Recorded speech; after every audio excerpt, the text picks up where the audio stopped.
Welcome to Freelance Under the Hood, the podcast where we take a close look under the hood of the freelance world. I'm your host, Al Calder, a freelance writer and audiobook narrator. I'm here to help you with your freelance journey, whether you're just starting out or looking to ramp up your freelance game. You're in the right place. In this week's episode, we'll take a close look at the question on the minds of every aspiring freelancer. Is freelancing for you? All right, so thinking of taking the plunge, huh? Freelancing, it's kind of got that pull, doesn't it? Being your own boss, setting your own hours, maybe even working in your PJs. But I want to get real for a sec. Is it really all it's cracked up to be? On top of drawing on my own personal journey as a freelancer for well over a decade, I looked at a ton of articles for this episode, all getting into the nitty-gritty of freelancing. Let's break this down together. You know, it's really interesting. There's a common theme. Every source talks about freedom, but they also hit on how important certain personality traits are, like skills, to actually succeed. It's not just about escaping the 9 to 5. It's about actually thriving and a whole different way of working. Okay, so let's start with the fun stuff, the whole appeal of freelancing. The idea of being your own boss, setting your own rates, working from anywhere. I mean, it's tempting, right? That's a huge draw for a lot of people. It's the autonomy and control. You're literally in charge when it comes to how much you make. You know your schedule, where you work. It can be really empowering. But then there's that flip side, the stuff you don't always see in those shiny brochures. The financial instability that can come with freelancing. There's no paid vacation, no company health plan. You've got to handle your own benefits, your own taxes. It's a different ballgame from a traditional job. And it's not just the benefit thing. There's that whole feast or famine thing. 1 month you're swamped with projects, the next you're scrambling for crumbs. That unpredictability can be so stressful, especially if you're not ready for it. Having different ways to make money and having some savings, that's the key. Sort of managing that financial roller coaster. That's a big one. What about work-life balance? We always hear about flexibility in freelancing, but is it always a good thing? You often hear nightmares of freelancers that have poured weeks into a project, and then the client just ghosts them last minute. No pay, no explanation, just poof, gone. That's rough, but I guess it speaks to a bigger issue about the unique challenges of freelancing. You need to be super self-disciplined and resilient, able to bounce back, manage your time well, and set boundaries so you don't burn out, right? Because when you're working from home, those lines between work life and personal life, they get blurry. It's so easy to just be on all the time. Setting clear boundaries and sticking to them, that's huge for freelancers. Okay, so we've got this tension, right, between the dream and reality. On one hand, there's that freedom, flexibility, control, but on the other hand, there's that financial instability, potential for burnout, and you really need to be self-disciplined. It's like there's more to freelancing than meets the eye, for sure. And that's where those personality traits and skills, those really come in. Let's dive into some insights into what it really takes to make it work. Let's talk about those traits and how someone thinking about freelancing can figure out if they have what it takes. It starts with self-discipline and motivation. Those are key, but it's also about confidence and self-promotion. If you're not comfortable talking about yourself and what you're good at, you're gonna struggle to get clients. It's not enough to be good at what you do. You've got to be able to show people what you know, show them why you're the one to hire, right? And that kind of goes with something else. Always be ready to assert your unique value. It's not about bragging, but helping them understand how you can solve their problems. Confidence and communication. The next thing I want to talk about is boundary setting. Think about it. As a freelancer, you're going to get asked to do all sorts of things. Work weekends, take on extra stuff for free, be available 24/7.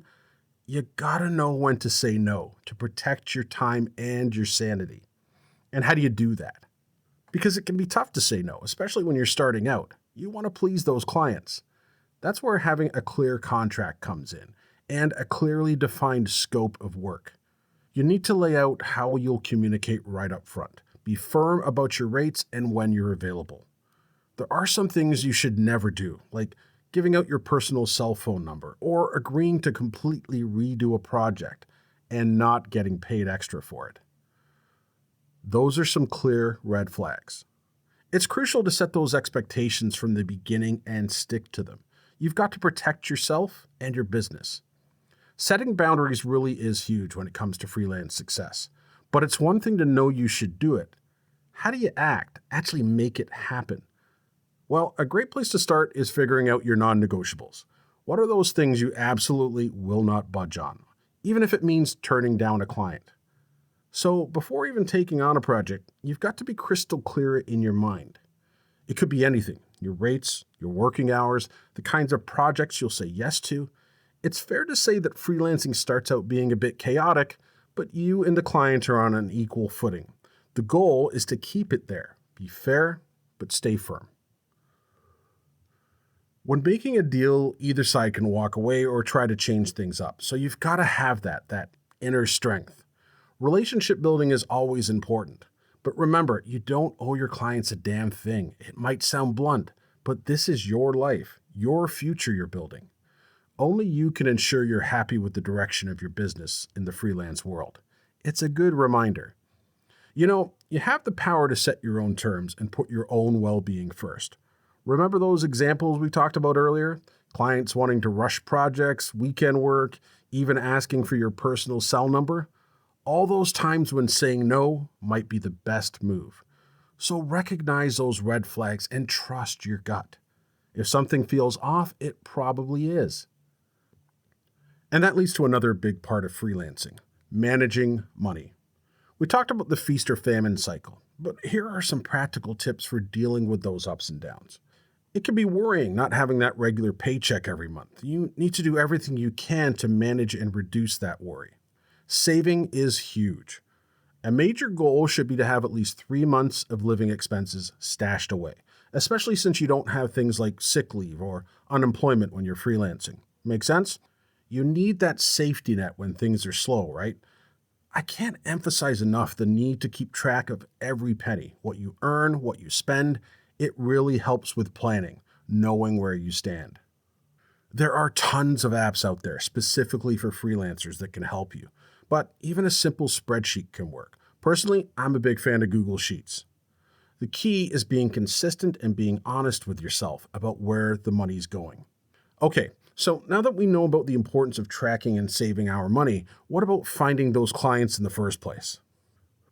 Many newbie freelancers start on sites like Upwork and Fiverr, but these can be, kind of controversial.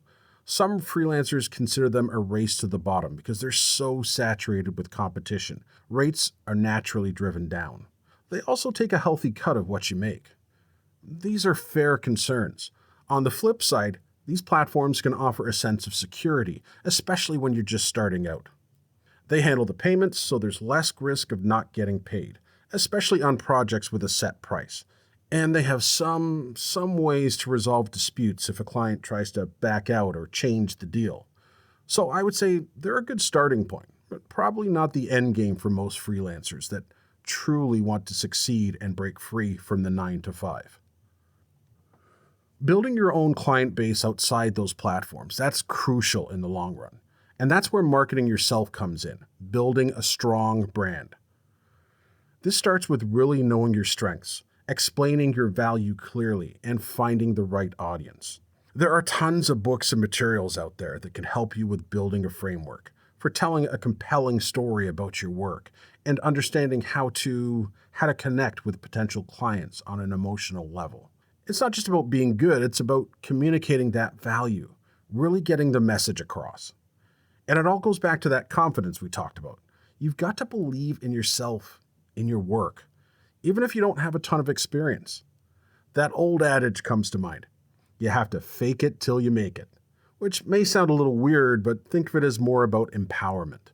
You know your worth, you just have to get that message out there. It's not about being dishonest. It's about projecting that confidence, believing you can deliver. Okay, so we've covered finding clients, making money, the importance of confidence, setting boundaries. Now we need to talk about one of the most important aspects of your freelance journey: continuous learning. I can't stress the importance of this enough. Continuous learning is such a major key to your success. Just because no one's paying for your training, it doesn't mean you should neglect your skills. It's easy to get caught up in the day-to-day and forget about, investing in yourself. It's so important to stay ahead of the curve. Keep honing your craft, making sure your skills are sharp. It's about staying competitive and being able to offer your clients the best value.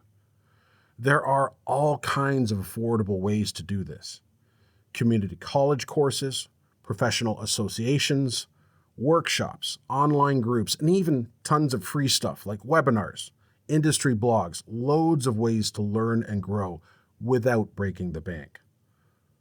So never stop learning. What's next? Networking is huge and often gets overlooked. Going to industry events, connecting with other freelancers online and offline, building those relationships, it can open doors to new opportunities and collaborations. So freelancing isn't just about working solo. It's about being part of a community, learning from each other, supporting each other. And that brings us back to the bigger picture: why someone might choose to freelance. It's not just the work, it's the lifestyle, the flexibility, that freedom to design a career that fits with your values, your goals, and those goals can be different for everyone. It's not always about building some giant freelance empire. Some use freelancing as a stepping stone. It could be a way to fund a passion project, build up a portfolio, get experience in something new, even test out being an entrepreneur before jumping all in. It doesn't have to be this permanent all or nothing thing. Freelancing can fit into different stages of your career. And that leads to something I think is crucial for anyone thinking about freelancing: asking yourself some tough questions before taking the leap. Examples? Well, first off, think about your personality, your work style. Are you self-motivated, disciplined? Can you handle rejection, uncertainty?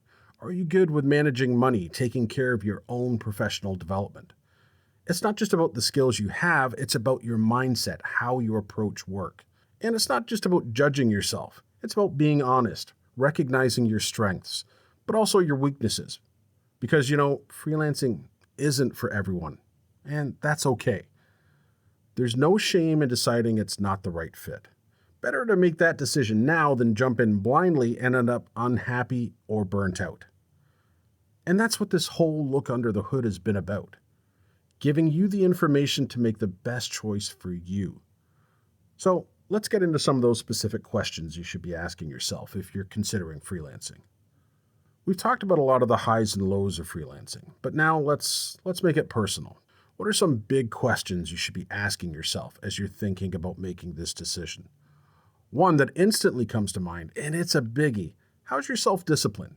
Can you create your own schedule and hit deadlines without someone breathing down your neck? Think back to when we talked about those nightmare scenarios of clients disappearing or projects changing last minute.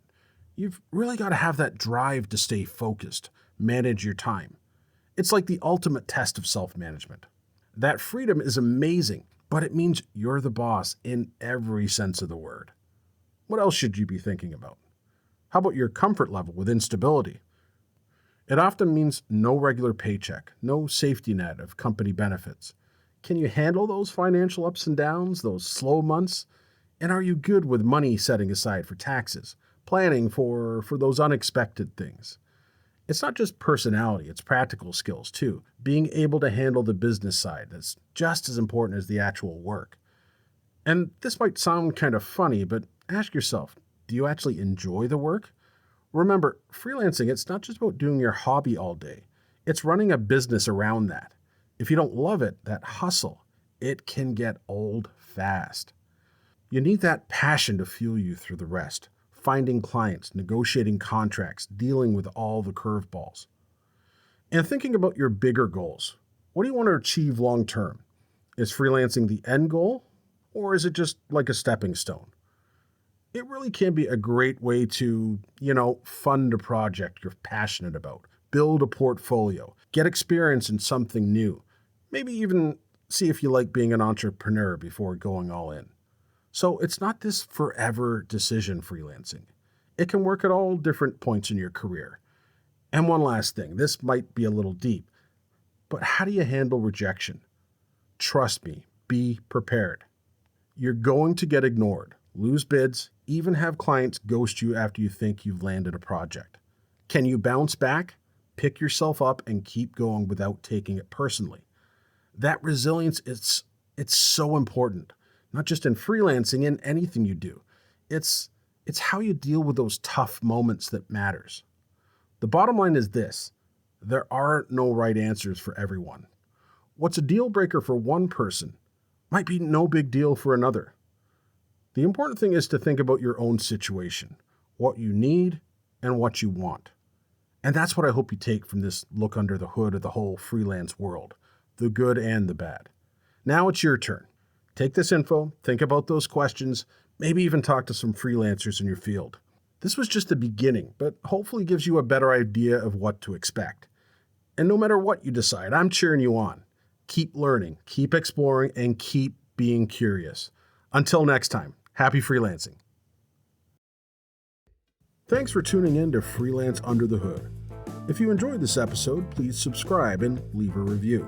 It helps more freelancers like you find the show. Got questions or topics you want covered? Reach out to me at remoteofficeworld.com. You can also find the link in the bio. Until next time, keep on freelancing your way to freedom.